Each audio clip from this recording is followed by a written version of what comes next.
What's up, Universal Fight League fans? Good morning and welcome to Morning Runtime with the Universal Fight League. I just want to say, after further consideration, I think that Jake Paul fighting Michael Bisping is a good fight for Jake Paul because Michael Bisping is a former champion in the UFC. Okay, so now I do believe this is going to be a true test of where his skills have come in the ring, how far his skills have come in the ring. Because Michael Bisping's been to the big fights. You know what I mean? He's been there before. He's a former champion. And Jake Paul, you know, he's been training, for like the last 3 years now. So I do think that this would be a good test for him to at least see where he's at. Is he capable of going into the ranks and competing like a normal boxer would? But he's already put himself in a position where he never has to come up that way in boxing. Like every other fighter would have to come up going through the ranks, beating fighter after fighter after fighter. Jake will never have to come up in boxing like that. And who knows what the future holds. I think this fight is going to be a true testament to that, on whether he should continue to pursue a career in boxing or whether he shouldn't. Him fighting Michael Bisping, I think, will answer that question.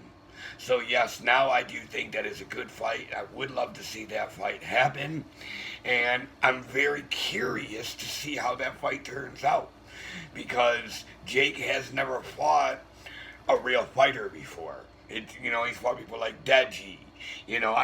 Anderson, that was a joke. Nate Robinson, that was a joke. And Nate Robinson was an athlete, but he wasn't an athlete in unarmed combat sports, where Michael Bisping's whole career has been in unarmed combat sports, so he is going up against a fighter. So, yeah, it isn't true. But after he fights somebody like Bisping, for him to then go fight KSI believe, like I said yesterday, is a step backwards.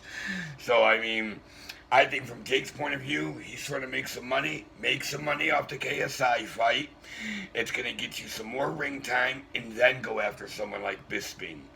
Because everybody's always wanted to see the Jake Paul KSI fight because you talked all that smack how you were going to beat him up, but now you're coming up to a level to where you're above KSI.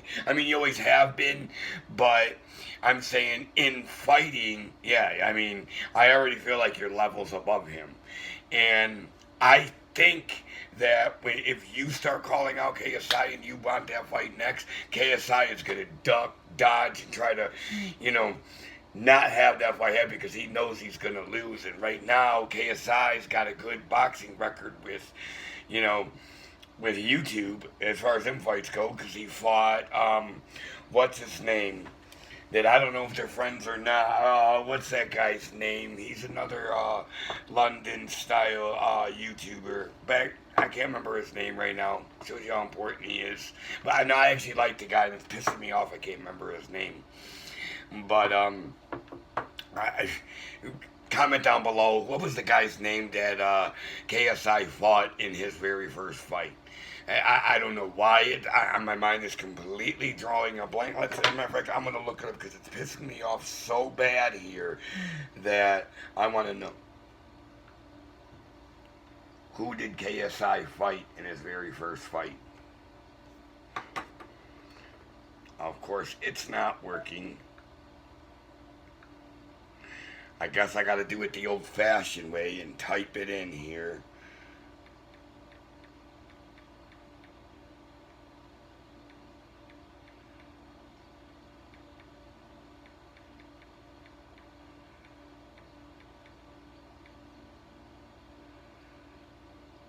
Joe Weller, that's his name. I don't know why I couldn't remember his damn name. Damn, that pissed me off. Yeah, he fought Joe Weller, and then what? He's fought Logan Paul twice now. And that's been the extent of his fights. So now, Jake Paul actually has more fights than KSI. But, I don't know. We'll see how it happens. Jake Paul is going to go after the bigger money, as he should. But I think right now to where Jake Paul's at, he's gonna get big money no matter who he fights. I already got $10 million for that last fight. Uh, UFC fighters go their whole entire career winning championships and don't make $10 million. Conor McGregor, right before the McGregor Mayweather fight, Conor McGregor had won how many championships in the UFC? At least two, and he was only worth like 20 million.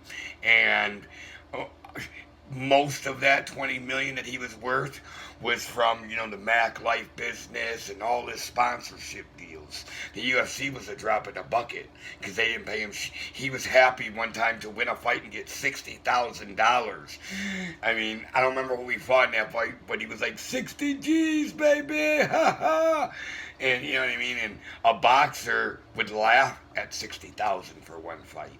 It just goes to show you. And then now Dana White's talking shit like boxing's a dying sport. No, boxing is on the rise hard again, and Dana White's afraid of it. That's my morning thoughts for this runtime. Please, if you're new to the channel, please hit the subscribe button down here. Please hit the like button down here. Throw me a comment. Your support really means a lot to my channel. I've been a channel for 3 years now, and I'm running about 2,500 watch time hours with over 300 videos. So I really need to get my viewership up. Anybody's got any tips on that and what I can do, please, by all means. Anybody wants to help out the Universal Fight League, any editors, any tech guys, and because this coronavirus thing's going to be over and I'm going to be able to film the type of content I want to film, it is coming. Until then, I just got to speak upon what's going on, everybody. So thank you to all my Universal Fight League soldiers that have been holding it down for me for the last 3 years. Almost January 20th will be 3 years. Thank you to all my supporters. I really appreciate it because, everything in my body's telling me to give up, but I'm not giving up. Because I am the Universal Fight League YouTube channel, and I'm going to make it. Thank you, everybody. That's my morning runtime video.